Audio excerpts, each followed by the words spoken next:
நீங்கெல்லாம் பிறந்து வளர்ந்து வாழ்க்கையில சில விஷயங்களை அனுபவிக்க போகும்போது மன அழுத்தத்துக்கு ஆளாவீங்க. நாங்கெல்லாம் கருவிலேயே மன அழுத்தத்துக்கு ஆளான ஆட்கள் யா அப்படின்னு சொல்லக்கூடிய ஒரு அமைப்புல கடகராசிக்காரர்கள் இருப்பார்கள். கடகத்திலே குரு வந்து உச்சம் பெறுவதால் ஒரு தெய்வீக குழந்தையை பெற்றெடுக்க வேண்டும் என்ற எண்ணம் தாய்க்கு ஏற்படும். கடகராசியில ஒருத்தர் பிறக்கும் மற்ற சொந்த பந்தங்கள் இவங்கள்ட்ட எல்லாம் இவங்க ஒரு அன்புக்காக எப்பயுமே ஏங்கக்கூடிய ஒரு ராசி கடகராசி. ஆனா இவர்கள் வைக்கக்கூடிய அன்பு எப்பயுமே பாருங்க ஒன் சைடாவே போகுது. மரியாதை அக்கறையோடு கடகம் வேலை பார்த்தாலும் கூட பெரிய மனிதர்களால் ஏற்படக்கூடிய ஏமாற்றத்தையும் அவமானத்தையும் கடகத்தினாலே தாங்கிக் கொள்ள முடியாமல் வேலை பார்க்கும் இடத்திலே ஒரு மன அழுத்தத்திற்கு கடகம் ஆளாகிறது. கடகத்திலே பிறந்தவர்கள் தன் தொழிலில எந்த தொழில் கொடுத்தாலும் அந்த தொழிலிலே ஒரு உச்சத்தை தொட்டு விடுறார். ஐஸ்வர்யம் குறைந்தால் கூட கடகராசிக்காரர்கள் வறுமையிலும் வாழ தெரியும். தன்னுடைய அழகு குறைந்தால் அவர்களுக்கு வாழ தெரியாது. ஆணாக இருந்தா எனக்கு அழகா இருக்கணும், தெளிவா இருக்கணும், தேஜஸா இருக்கணும். இப்ப நல்ல வரன்கள் எல்லாம் வரும்போது கடகம் எதிர்காலத்துல நான் நல்லா வந்ததுக்கு அப்புறம் கல்யாணம் பண்ணி வச்சுக்கிறேன்னு தள்ளி வச்சுட்டு தாங்கூட படிச்ச பிள்ளையா பேரம்பேத்தி எடுத்ததுக்கு அப்புறம் தனக்கான வாழ்க்கையை அமைச்சுக்க முடியாம ரெண்டுங்கட்டான ஒரு மன அழுத்தத்துக்கு ஆளாக வேண்டிய நிர்பந்தத்தை அந்த சுக்கிரன் பார்த்துட்டு பொது இடத்துல எங்க மனைவி கேட்டுருவாங்களோ, எங்க உங்க குழந்தை கேட்டுருவாங்களோ, எங்க உங்க குடும்பம் கேட்டுருவாங்களோ.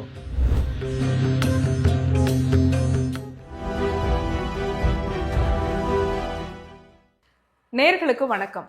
மன அழுத்தம் பத்தின சீரீஸ் வந்து நம்ம தொடர்ச்சியா பார்த்துட்டு இருக்கோம். மிதுன ராசி வந்து பார்த்துட்டோம். இப்ப அடுத்ததாக கடக ராசியில பிறந்தவங்க இவங்களுடைய வாழ்க்கையில எந்தெந்த விஷயத்துக்கெல்லாம் மன அழுத்தத்துக்கு ஆளாறாங்க, இவங்க மன அழுத்தத்துக்கு யாரெல்லாம் காரணமா இருப்பாங்க அப்படின்னு நம்ம விளக்கமா தெரிஞ்சுக்க போறோம். புலிப்பாணி சித்தர் வழி ஜோதிடர் திரு கோகுலக்கண்ணன் அவர்கள் இணைந்திருக்கிறார். வரவேற்றலாம் சார். வணக்கம். வணக்கம். குரு வாழ்க, குருவே துணை. மன நிம்மதி இருக்கோ இல்லையோ, ஆனா மன அழுத்தம் எல்லாருக்குமே இருக்கு. பொதுவா எனக்கு தெரிஞ்ச ஒரு 12 ராசிக்காரங்களுக்குமே மன அழுத்தம் இருக்கும். ஆனா அதுக்கு யார் காரணம் அப்படிங்கறத தான் நம்ம பேசிட்டு இருக்கோம் சார். இப்போ கடக ராசி இவங்க மன அழுத்தத்துக்கு யார் காரணமா இருக்காங்க? நிச்சயமா மனசு அப்படின்னு சொல்லும் போதே சந்திரனை தள்ளி வச்சுட்டு மனசை பார்க்க முடியாது. ஜோதிட சாஸ்திரத்திலே, வேத ஜோதிடத்திலே சந்திரனுக்கு மனோகாரகன் என்று ஒரு பேர் இருக்கு. இந்த சந்திர பகவான் அதனாலதான் சொல்லுவான் சந்திராஷ்டம நாளில் கூட மனம் வந்து ஒரே பதட்டமா இருக்கிறது, எடுத்த காரியங்கள் எல்லாம் ஒரு மாதிரி தடுமாறுறது, குழப்பத்திற்கு ஆட்படுறது, நிதானம் இழந்து போறது. இதெல்லாமே பார்த்தீங்கன்னா சந்திரன் 8ஆம் இடத்துல சஞ்சரிக்கும், ஜென்ம ராசிக்கு 8ல் சஞ்சரிக்கும் போது அந்த சந்திராஷ்டம நாளில் குழப்பம் வருதுன்னு சொல்றோம். அப்ப கடக ராசி சந்திரனை அம்சமாக பெற்ற ராசி. பாருங்க, நீங்கெல்லாம் பிறந்து வளர்ந்து வாழ்க்கையில சில விஷயங்களை அனுபவிக்க போகும்போது மன அழுத்தத்துக்கு ஆளாவீங்க.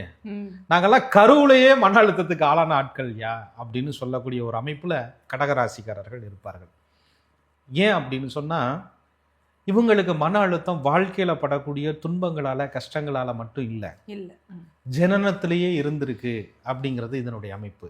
எப்படின்னு பார்க்கும்போது கடகம் தாய்மையினுடைய ராசி, சந்திரன் தாய்மைக்கான கிரகம், தாயை குறிகாட்டக்கூடிய கிரகம். காலச்சக்கரம் என்ற மேசத்திற்கு 4வது ராசி, 4ஆம் இடம் அப்படிங்கிறதே மாதுர் ஸ்தானம், தாயினுடைய ஸ்தானம் அப்படின்னு சொல்லக்கூடிய ஸ்தானம். கடகத்துல ஒரு குழந்தை பிறக்க போகுது அப்படின்னு சொன்னா அது பூச நட்சத்திரத்திலேயோ ஆயில்ய நட்சத்திரத்திலேயோ புனர்பூச நட்சத்திரத்திலேயோ எதுவா வேணாலும் இருக்கலாம். பிறக்க போகுது அப்படின்னு சொன்னா அந்த தாய்க்கு அந்த குடும்பம்லாம் சேர்ந்து கொடுக்கக்கூடிய ஒரு அழுத்தம் இருக்கு பாருங்க. அவங்க வந்து அந்த குழந்தை நல்லா ஆரோக்கியமா பிறக்கணும், ஆயுளோட பிறக்கணும் அப்படிங்கிறதுக்காக அந்த தாய் வந்து தனக்கு ஏற்படக்கூடிய எல்லா உபாதைகளையும் சந்திச்சுக்கிட்டு கந்த சஷ்டி கவசம் படிக்கிறது, கந்த குரு கவசம் படிக்கிறது. ஏன்னா கடகத்திலே குரு வந்து உச்சம் பெறுவதால் ஒரு தெய்வீக குழந்தையை பெற்றெடுக்க வேண்டும் என்ற எண்ணம் தாய்க்கு ஏற்படும். கடகராசியில ஒருத்தர் பிறக்கும் பொழுது.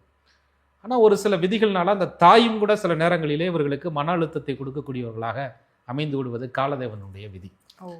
அப்ப அந்த பிறப்பே ஒரு கடினமா இருக்கு. அதுலயும் ஆயில்ய நட்சத்திரத்திலே கடகராசியிலே பிறந்தவர்களுக்கு அன்னைக்கு வந்து பெண்களை மட்டும்தான் ஆயில்ய நட்சத்திரத்தில் பிறக்கக்கூடாது, 4 பாதங்கள் மாமனார் மாமியாருக்காக அதுன்னு சும்மா அப்படி ஒரு அது சொன்னது இன்னைக்கு கால வழக்கிலே ஏதோ அது சுன்னுடைய நுட்பம் வேற.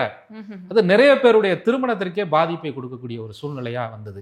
ஆக கடகம் ஆயில்யத்திலே பிறந்தவர்கள் மன வாழ்க்கை ரீதியாகவும் சில மன அழுத்தத்திற்கு, ஆயிலியத்துல பிறந்துட்டோம் அதனால மன வாழ்க்கை தாமதமாகுதுங்கிற மாதிரி, அல்லது ஆயிலியத்துல பிறந்ததே குத்தமானது மாதிரி என்னமோ கல்யாணம் பண்ணிட்டு போன இடத்துல ரொம்ப இவர்கள் மன அழுத்தத்துக்கு ஆளாகிற மாதிரி அப்படி ஒரு சூழ்நிலை எல்லாம் இவர்களுக்கு வருது. சனி பகவானுடைய நட்சத்திரம் கடக ராசிக்கு 7, 8 கூடையனுடைய நட்சத்திரம் அந்த ராசி மேல உட்கார்ந்துருக்கனால அந்த சனி பகவான் கொடுக்கக்கூடிய ஒரு விதமான இளமையிலேயே இவர்களை அந்த பாசத்திற்கு ஏங்க விடுறது. அம்மா தூக்கி வச்சுக்கிட்டே இருப்பாங்க, ஆனாலும் மற்ற சொந்த பந்தங்கள் இவங்கள்ட்ட எல்லாம் இவங்க ஒரு அன்புக்காக எப்பயுமே ஏங்கக்கூடிய ஒரு ராசி கடகராசி. ஆனா இவர்கள் வைக்கக்கூடிய அன்பு எப்பயுமே பாருங்க ஒன் சைடாவே போகுது.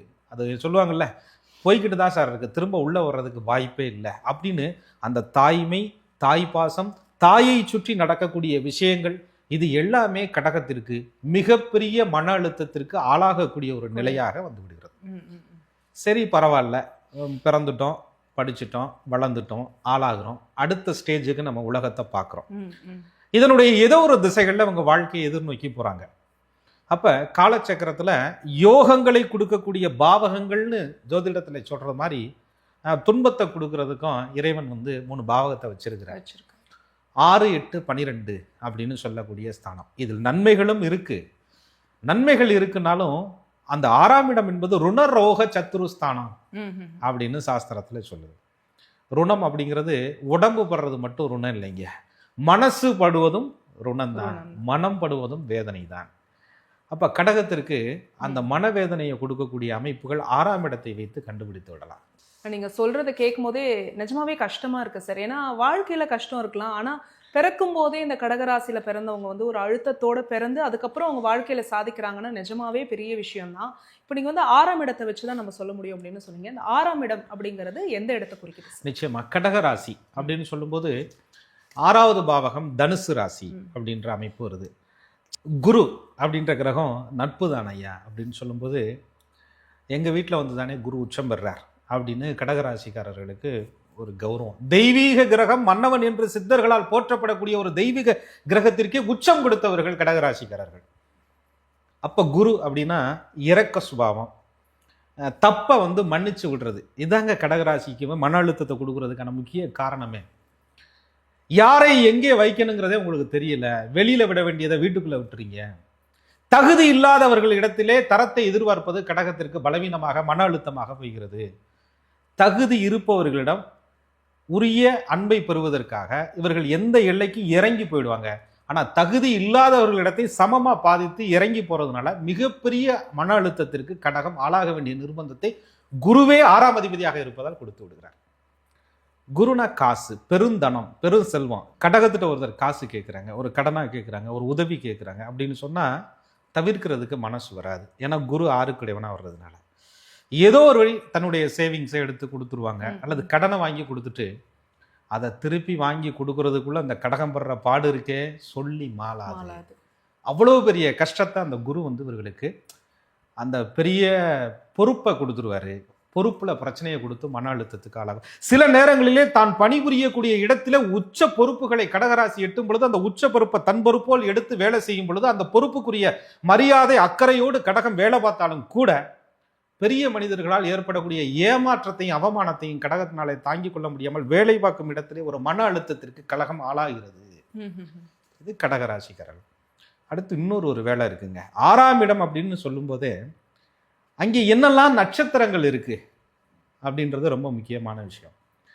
அதுல மூல நட்சத்திரம் 4 பாதங்களும் இருக்கு, பூராட நட்சத்திரம் 4 பாதங்களும் இருக்கு, உத்திராட நட்சத்திரம் ஒரு பாதம், சூரியனுடைய நட்சத்திரம் அங்கே இருக்கு. இந்த மூல நட்சத்திரம் என்பது கேதுவினுடைய ஒரு நட்சத்திரம். இந்த கேது ஒரு வேலையை பார்ப்பாரு. கடகத்திற்கு சந்திரன் கடகராசியினுடைய அம்சம். முழு நிலவு பௌர்ணமி போல கடகத்தினுடைய ஜொலிப்பு. அங்கேதான் அந்த அழகு பொருந்திய முருகப்பெருமானுடைய பூச நட்சத்திரம் தைப்பூச விழா இந்த கடகத்தில் சொல்லப்படுது. ஆடி மாசம் கடகத்திற்கு உகந்த மாசமாக சொல்லப்படுகிறது. அந்த மாதம் எல்லாம் அம்மனுக்கு உகந்த மாசமாக சொல்லப்படுகிறது. தான் தெய்வத்தின் மேல வச்ச நம்பிக்கை, தான் தெய்வத்துக்கு செலுத்த வேண்டிய நேர்த்திக்கடன், தான் தெய்வத்துக்கு செய்ய வேண்டிய தொண்டு, இதுகள் வந்து கடகராசிக்காரர்களை ஒருத்தர் தள்ளி வைக்கும் போது மன அழுத்தத்திற்கு ஆளாவார்கள்.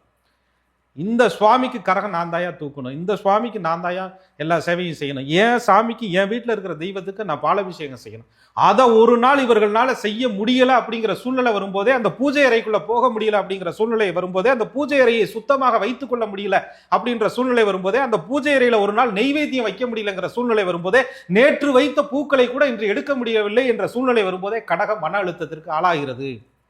தெய்வத்திற்கு செய்ய வேண்டிய தொண்டுகள் ஒரு நாள் விடுமுறை விட்டா கூட கடகராசிக்காரர்களுக்கு மன அழுத்தம் ஏற்படுது. குரு இல்லையா, அந்த சுத்தம், அதுலயும் பூஜை அறை, அதை பேணி பார்க்கிற விஷயத்துல கடகராசிக்காரர்கள் மிகப்பெரிய மன அழுத்தத்திற்கு ஆளாகிறார்கள். கேது பகவானுடைய நட்சத்திரம் அங்கே இருப்பதுனால இவர்கள், அதாவது எப்படின்னு பார்த்தீங்கன்னா, நிலா பக்கத்தில் இருந்தால் அங்கே போய் கூட உட்காந்து அழுதுட்டு வந்துடுவாங்க.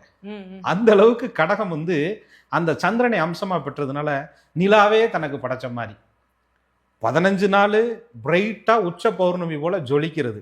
சரி. 15 நாள் தேய்பிறை போல அமாவாசை போல இருட்டடிக்கிறது.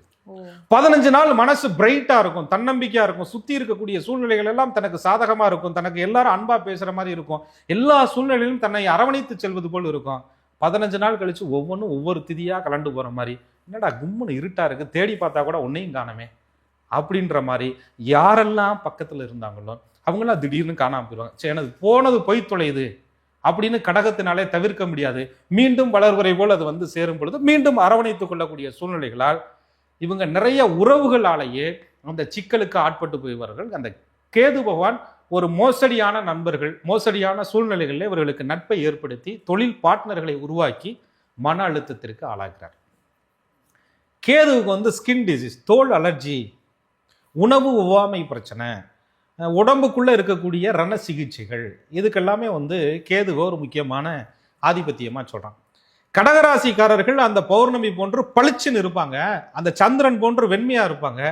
ஆனா அவங்க மனசை காயப்படுத்துற மாதிரி ஒரு விஷயம் நடந்துட்டா, கேதுவினுடைய சூழ்ச்சினால நடந்துட்டா கூட உடம்புல சின்னதா ஒரு தழும்போ ஒரு காயமோ ஒரு ஒச்சமோ ஏதோ ஒரு இடத்துல ஒரு மாதிரி தோல் சம்பந்தப்பட்ட பிரச்சனைகள் வந்துட்டா கூட அதை அவர்களால தாங்கிக்க முடியாது.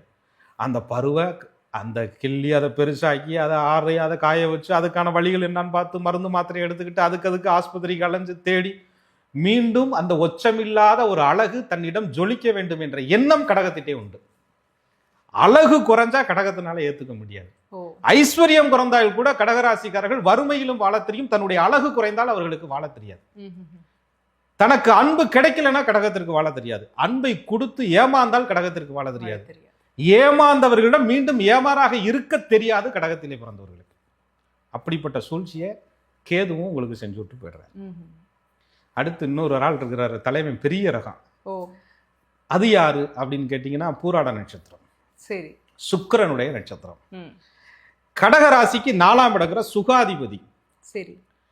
ஒருத்தருக்கு சுகம் கிடைக்கணும்னா திருமண வாழ்க்கை, மனைவி மக்கள், லௌகீக சுகம், இதெல்லாம் இருந்தால் அது ஒரு நிறைவு பெற்ற வாழ்க்கைன்னு நம்ம கலாச்சாரத்திலே சொல்கிறோம். அதுக்கப்புறம் என்னப்பா வீடு கட்டிட்டீங்களா, அது அடுத்த ஸ்டேஜ். என்னப்பா கார் வாங்கிட்டீங்களா, அது அடுத்த ஸ்டேஜ். அப்போ 4ஆம் இடம்னு சொல்லக்கூடிய அந்த வீடு, வாகனம், உடல்குரு, லௌகீக சுகம் எல்லாம் இங்கே சொல்லப்பட்டு இருக்கனால அந்த 4க்கு அதிபதியான சுக்கிரனுடைய சாரம் 6ஆம் இடத்துல இவர்களுக்கு தனுசுல இருக்கு. அந்த சுக்கிரன் சரராசி என்று சொல்லக்கூடிய கடகத்திற்கு 11 பாதகாதிபதியாக வந்து விடுகிறார். படிப்பு படிப்பு படிப்பு, ஸ்டேட்டஸு, நான் நல்ல நிலையில இருக்கணும், எனக்கு அழகு முக்கியம் இல்லை, அன்பான ஆளா இருக்கணும் அப்படின்னு பெண்ணாக இருந்தா, ஆணாக இருந்தா எனக்கு அழகா இருக்கணும், தெளிவா இருக்கணும், தேஜஸா இருக்கணும், என் கூட இருக்கும்போதே எனக்கு ஒரு பௌர்ணமி உஜாலா கூட வர்ற மாதிரி இருக்கணும் அப்படின்ற எண்ணங்கள் எல்லாம் ஆண்களுக்கு. இதனால என்ன ஆகுது அப்படின்னு கேட்டீங்கன்னா, இவர்களுக்கு மத்தியமத்துல ஒரு தசாகாலம் நடக்கும் கடகத்துல பிறந்தவர்களுக்கு. அந்த தசாகாலம் வந்து எங்கேயாவது புணர்ப்பு தோஷம், சந்திரன் இல்லையா, சந்திரனுக்கு இந்த ராசியாதிபதி சந்திரனுக்கு சனிபான் எங்கேயாவது தொடர்பு ஏற்பட்டு பார்த்தால் புணர்ப்பு தோஷம் ஏற்பட்டு போயிருது. அப்ப நல்ல வரன்கள் எல்லாம் வரும்போது கடகம் எதிர்காலத்துல நான் நல்லா வந்ததுக்கு அப்புறம் கல்யாணம் பண்ணி வச்சுக்கிறேன்னு தள்ளி வச்சுட்டு, தாங்கூட படிச்ச பிள்ளையா பேரம்பேத்தி எடுத்ததுக்கு அப்புறம் தனக்கான வாழ்க்கையை அமைச்சுக்க முடியாம ரெண்டுங்கட்டான ஒரு மன அழுத்தத்துக்கு ஆளாக வேண்டிய நிர்பந்தத்தை அந்த சுக்கிரன் பார்த்து விட்டு போயிடுவார். ஒருவேளை திருமணத்தை கொடுத்துறாரு சுக்கிரன், அட்வான்ஸாவே திருமணத்தை கொடுத்துறாரு, இவர்களும் நல்ல அழகான தேஜஸான ஒரு வாழ்க்கையை வாழ்ந்துருவாங்க, ஒரு குறிப்பிட்ட காலங்கள் வாழ்ந்துருவாங்க. அந்த சுக்கிரன் பாவரா இருக்கிறாரு இல்லையா, 11 பாவியா வந்து 6ஆம் இடத்துல நட்சத்திரம் பெறாரு இல்லையா, அப்ப நல்லா வாழ்ந்த வாழ்க்கையை வந்து இவர்களுக்கு ஒரு கட்டத்துல இழந்து விடுவார்கள். ஒரு பிரிவு ஏற்பட்டு போயிருது, ஒரு தனிமை ஏற்பட்டு போயிருது, வெட்கப்படுவாங்க. பொது இடத்துல எங்க மனைவி கேட்டுருவாங்களோ, எங்க உங்க குழந்தை கேட்டுருவாங்களோ, எங்க உங்க குடும்பம் கேட்டுருவாங்களோ அப்படின்ற அழுத்தம்.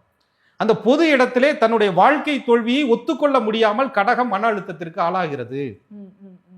அல்லது ஒரு பிரிவு ஏற்பட்டு போயிருக்கும், அந்த விவாகரத்து ஏற்பட்டு போயிருக்கும், அந்த விவாகரத்தை சொந்த பந்தங்களுக்குள்ள சொல்லவே முடியாம, எந்த ஃபங்க்ஷன்லையும் போய் தலகாட்ட முடியாம அந்த கடகம் மன அழுத்தத்திற்கு ஆளாகும். கடகம் மன அழுத்தத்திற்கு ஆளாகுதோ இல்லையோ, அந்த கடகத்திற்கு சந்திரன் அம்சம் என்பதால் அந்த கடகத்திலே பிறந்தவருடைய தாயார் மன அழுத்தத்திற்கு ஆளாவதை பார்த்து கடகம் மன அழுத்தத்திற்கு ஆளாகும். எங்க அம்மாவை கஷ்டப்படுத்திட்டேன், குடும்பத்தை கஷ்டப்படுத்திட்டேன். ஏதோ நாளுக்குடைய சுக்கிரன் என்னை காதல் வயப்படுத்தினாரு, விரும்பி திருமணம் முடிச்சேன், அந்த வாழ்க்கை நிலைக்கல. அல்லது வீட்டில் சொன்ன வரணத்தாங்க நான் கல்யாணம் பண்ணினேன், ஆனாலும் எனக்கு அந்த வாழ்க்கை நிலைக்கல அப்படின்னு இந்த சுக்கிரன் மிகப்பெரிய மன அழுத்தத்திற்கு கடகத்தில் பிறந்தவர்களை ஆளாக்குவார். சுக்கிரனுக்கு வாகனக்காரகன் அப்படின்னு பேரு. ஒரு வண்டி வாகனங்கள் வாங்கினா கூட கடகராசிக்கு கண் திருஷ்டி பட்டு பெரிய மன அழுத்தம் ஏற்படும். நல்ல வண்டியில போக முடியாது, நல்ல வாகனங்களை போக முடியாது. பளிச்சு கடகத்துக்கு வெண்மை ரொம்ப பிடிக்கும். அந்த வெண்மை நிற வாகனங்களிலே ஒரு அழுக்குப்பட்டால் கூட துடைத்து கொண்டே இருப்பார்கள். வாகனத்தின் மேல ஒரு அழுக்குப்பட்டா கூட வண்டி கிளீனா இருக்கணும் அவங்களுக்கு. வண்டிக்குள்ள தூசி துப்பு இருக்கக்கூடாது, வண்டி சுத்தமா இருக்கணும், வாகனம் சுத்தமா இருக்கணும். அது வாகனம் சுத்தமா இல்லைன்னா அந்த பயணமே கடகத்திற்கு அழுத்தத்தை கொடுக்கும். சுக்கிரன் என்பது கலை, சினிமா எல்லாத்தையும் சொல்லக்கூடிய கிரகம் இல்லையா. கடகம் வந்து எப்பயுமே வீட்டுக்குள்ள தனிமையை கொஞ்சம் விரும்பக்கூடிய ராசி. ஆனா அதே நேரத்துல ரொம்ப நாள் தனிமையாகவும் அவர்களால இருக்க முடியாது. சந்திரன் வந்து ஒவ்வொரு வீடா போயிட்டு வந்துடுறாருல, ஒரு ரவுண்ட் அடிச்சு வர்றாருல வேகமா. அப்ப திடீர்னு உறவுகள் எல்லாம் வேணும்னு சேகரிப்பாங்க. ஓவர் டார்ச்சரா அவங்களால தாங்க முடியாது. எப்படா போவாங்கன்னு கடகம் வருத்தப்படும். திடீர்னு ஆள் இல்லைன்னா தனியா உட்காந்து சோஃபா கிட்ட வருத்தப்படும். இதெல்லாம் கடகம் சந்திக்கக்கூடிய மன அழுத்தம். அடுத்து வீட்டுக்குள்ள இருக்கும்போது எப்படா சினிமாவுக்கு போகலாம், தியேட்டருக்கு போகலாம், எப்படா வெளியில போகலாம், பீச்சுக்கு போகலான்னு மனசு இயங்கும். வெளியில போனதுக்கு அப்புறம் எப்படா வீட்டுக்கு போகலான்னு மனசு இயங்கும். வீட்டில் இருக்கிற சிலிண்டர் ஆஃப் பண்ணணுமோ, கதவை சரியா பூட்டணும், காசை எடுத்தணும், வீட்டுக்குள்ள இருக்கக்கூடிய எல்லா பிரச்சனையும் வெளியில வந்ததுக்கு அப்புறம் வெளியில இருக்கிற நிம்மதியே கடகத்திற்கு கெட்டு போய் விடுகிறது அந்த சுக்கிரனால. பாருங்க எப்படிலாம் சுக்கிரன் வேலையை பார்க்கிறார். இது கடகம் சந்திக்கக்கூடிய மன அழுத்தம். இந்த கடகராசியில பிறந்தவங்க நிஜமாவே பாவம் தான். ஏன்னா திருமணம் அப்படிங்கிறது முக்கியமான விஷயம், அதுலயே மிகப்பெரிய மன அழுத்தத்துக்கு ஆளாறாங்க. அதே மாதிரி தாயை கஷ்டப்படுத்திட்டோமே அப்படிங்கிறதும் மிகப்பெரிய மன அழுத்தம் தான். வீட்டுக்குள்ள இருக்கட்டும் சார், சமுதாயத்துல இவங்களுக்கு என்ன மாதிரியான மன அழுத்தம் ஏற்படுது? அருமையான கேள்வி. அதாவது உள்ளதாயா என்னை எல்லாரும் வச்சு செய்யறாங்க, கஷ்டப்படுத்துறாங்க, ரொம்ப சிரமப்படுத்துறாங்க, மன அழுத்தத்துக்கு ஆளாக்குறாங்க. நானும் அழுதுட்டு கண்ணை தொடச்சிட்டு அதை வந்து சமுதாயத்துல காட்டிக்காம, சொந்த பந்தங்கள்கிட்ட காட்டிக்காம, எப்படியாவது ஒரு சமுதாயத்தில் ஒரு பெரிய ஆளாக வந்து என்னுடைய கரைகளெல்லாம் துடைத்தரலாம் அப்படின்னு கடகம் நினைக்குது. அப்ப சூரியன் வந்து தனாதிபதி, அவரு கடகராசிக்கு 2ஆம் அதிபதியா வர்றாரு. இவர்களுடைய ராசிக்கு மேஷம் என்று சொல்லக்கூடிய தொழில் ஸ்தானத்திலே உச்சம் பெறுகிறார். கடகத்திலே பிறந்தவர்கள் தன் தொழிலில எந்த தொழில் கொடுத்தாலும் அந்த தொழிலிலே ஒரு உச்சத்தை தொட்டு விடுறார்கள். சூரியன் உச்சம் பெறதுனால, தனாதிபதி உச்சம் பெறதுனால. ஆனா அதே தனாதிபதி தன்னுடைய ராசிக்கு 4லே நீச்சம் என்ற நிலையை பெறுகிறார். அவருடைய நட்சத்திரம் உத்திராட நட்சத்திரம் ஒரு பாதம் தனுசுல இருக்கு. அப்ப தொழில் செய்யற இடத்துலையும் கடகத்திற்கு அந்த உழைப்பை கொடுத்து ஒரு தொழிலை நேர்த்தியா செஞ்சு மேல கொண்டுட்டு வந்ததுக்கு அப்புறம் உயரதிகாரிகளால் கார்னர் பண்ணி இவங்க அந்த இடத்தை விட்டு போறதற்கு என்னெல்லாம் வழி இருக்குதோ அத்தனை சூழ்ச்சிகளும் ஏற்கனவே இங்க கேது இருக்கிறதுனால, 6ஆம் இடத்துல இருப்பதனால, கேதுனுடைய நட்சத்திரம் இருப்பதனால இவர்களுக்கு அந்த சூரியனுடைய ஆளுமை செலுத்தக்கூடிய நபர்களால் இவர்களுக்கு மன அழுத்தம் ஏற்படுது. அரசாங்கத்தினால சில நேரங்கள்ல மன அழுத்தத்துக்கு ஏற்படுது. காசு இல்லைனாலும் கடனால பிரச்சனை ஏற்படுது. காசு வந்ததுக்கு அப்புறமும் கணக்கு வழக்குனால கடகத்திற்கு பிரச்சனை ஏற்படுது. இதெல்லாம் கூட சூரியன் செய்யக்கூடிய சில ஆளுமை புலன்கள். சூரியன் வந்து தந்தை வர்க்கத்தை சொல்றோம். பொதுவா கடகத்திலே பிறந்தவர்கள் அந்த சந்திரனுடைய அம்சம் பெற்றிருக்கிறதுனால சூரியனுடைய அந்த 2ஆம் இடம் குடும்பம்ங்கிறதுனால குடும்பமா இருந்து ஒரு உறவோடு இருக்கும்போது ரொம்ப சந்தோஷமா இருப்பாங்க. அந்த குடும்பம் கலைஞ்சு போயிடுச்சு, அப்பாவினுடைய வரவு வீட்டுக்குள்ள இல்லை, அப்பா பிரிஞ்சு போயிட்டாரு, தொழில் நிமித்தமா வெளியில இருக்கிறாரு, அல்லது அம்மாவை விட்டு பிரிஞ்சு போயிட்டாரு, அல்லது அம்மா மேல அவர் வந்து ஈர்ப்பா இல்லை, இப்படின்ற விஷயத்துல எல்லாம் சின்ன வயதுகளிலே மன அழுத்தத்திற்கு கடகராசிக்காரர்கள் அந்த சூரியன் என்ற உறவு கிரகத்தை தகப்பனார் குறிப்பதால் அவங்களுக்கு மன அழுத்தம் வருது. அல்லது அப்பாவுக்கு உடம்பு சரியில்லை, ஹெல்த் இஷ்யூஸ், நல்லா பார்த்துக்கிட்ட அப்பா இன்னைக்கு நடமாட முடியாம ரொம்ப கஷ்டப்படுறாரு, அவருடைய எதிர்காலத்தை பார்க்கும்போது எங்களுக்கு கண்ணீர் வெடிக்குது, நான் ஒரு பெண் குழந்தையா இருக்கேன், திருமணம் முடிச்சுட்டு வெளியில வந்துட்டேன், இங்க இருந்துட்டு எங்க அப்பா போய் பார்க்க முடியல, அவரை கூடவும் கொண்டாந்து வச்சுக்க முடியல, அவர் கூடயும் என்னால போய் இருக்க முடியல அப்படின்னு கடகத்திலே பிறந்த ஒரு பெண் தன் தந்தையை நினைத்து மன அழுத்தத்திற்கு ஆளாகிறார். ஒரு ஆண் எப்படி ஆறாருன்னா, தன் மனைவியிட தான் இருக்கிறதே பெரிய கஷ்டமா இருக்கியா, எனக்கு 7க்கு அதிபதி சனி, 8க்கு அதிபதி சனி, என் மனைவிட்ட சாப்பாடு வாங்கி சாப்பிட்றதே எனக்கு பெரும் துன்பமா இருக்குது, பெரும் கஷ்டமா இருக்குது, 3 நேரம் சாப்பாட்டுல 1 நேரம் சாப்பாடு போடுறதுக்கே அந்த அழுகுறாங்க, எங்க அப்பாவை எப்படி பார்க்க போறாங்க அப்படின்னு கடகத்திலே பிறந்த ஆண்கள் தன் மனைவி மக்களோடு தன் தகப்பனாரை கொண்டுட்டு வந்து வைத்து ஒரு நாளாவது வைத்து அழகு பார்க்க வேண்டும் என்ற முடியாமல், தன்னுடைய குழந்தையை எங்க அப்பா எடுத்து கொஞ்சணுங்கிற மனநிலை அவர்களுக்கு இல்லாமல், தான் குழந்தைய அவங்க வீட்டுக்கு அனுப்புனாலே பிரச்சனை, என் மனைவி சண்டை போட்டுட்டு வீட்டை விட்டுட்டு வெளியில போயிடுறாங்க, உங்க அப்பா வீட்டுக்கு அனுப்பக்கூடாது, உங்க அம்மா வீட்டுக்கு அனுப்பக்கூடாதுன்னு சொல்லக்கூடிய நிலைகளில் ஆண்கள் மன அழுத்தத்திற்கு ஆளாக வேண்டிய நிலையை சூரியன் கொடுத்து விடுகிறார். அப்ப கடகத்திற்கு இவ்வளவு மன அழுத்தங்களும் இந்த கிரக அமைப்புகளால உள்ள வரக்கூடிய விஷயம். சந்திரன் உணவு. சரி. தான் செஞ்ச சாப்பாடை தானே சாப்பிட முடியாதுங்க. அந்த அளவுக்கு பிரச்சனைகள் இருக்கும். நல்லா அருமையா சமைக்கக்கூடியவர்களாக இருப்பார்கள் கடகத்திலே பிறந்தவர்கள். சரி. சுவையறிந்து குணமறிந்து பரிமாறக்கூடியவர்களாக இருப்பார்கள் கடகத்திலே பிறந்தவர்கள். விருந்து உபசரிப்புக்கு பெயர் போனவர்களாக இருப்பார்கள் கடகத்திலே பிறந்தவர்கள். ஆனா தான் செஞ்ச அந்த சாப்பாடை கூட ஒரு கை எடுத்து வைக்கும் போது அவங்களுக்கு பிரச்சனையே வரும். அப்பதான் பிள்ளைனால பிரச்சனை, அப்பதான் குடும்பத்துல பிரச்சனை, அப்பதான் சாப்பாடு சரியான நேரத்திலே சாப்பிட முடியாமல் உடல் உபாதைகளால் மன அழுத்தத்திற்கு கடகம் ஆளாக வைப்பது அந்த நெருப்பு கிரகம் என்று சொல்லக்கூடிய 2ஆம் அதிபதி சூரியன் அவர்களுக்கு வர்றதுனால இதெல்லாம் அமைப்பு இருக்கு. இதுல நிறைய சொல்லிக்கிட்டே போலாம். எவ்வளவு சொன்னாலும் அதற்குள்ளே உள்ள நுட்பங்களை கண்டுபிடிக்கும் போது சுய ஜாதகத்துல பரிசீலனை பண்ணும்போது இன்னும் இன்டெப்தா உங்களுக்கு என்ன மன அழுத்தம் வருது அப்படிங்கறத முத கொண்டு கண்டுபிடிக்க முடியும். எனக்கு தெரிஞ்சு கடகராசி வந்து முக்கியமான விஷயங்கள்னாலேயே உங்களுக்கு வந்து மன அழுத்தங்கள் ஏற்படுது சார். இப்போ இதுக்கு என்னதான் சார் தீர்வு அப்படின்னு கேட்கும்போதே நம்ம சித்தர்கள் வந்து நிறைய ஆலயங்களை சொல்லியிருக்கிறாங்க. சரி. தன்னுடைய மன அழுத்தம் நிவர்த்தி பெறுவதற்கு தெய்வத்தை தவிர வேற ஒன்றும் துறை இல்லை. ஏன்னா தெய்வ கிரகம் தான். குரு வந்து தன்னுடைய ராசி மேல உச்சம் பெறுறார். சந்திரன் அங்கே ஆட்சி வருகிறார்.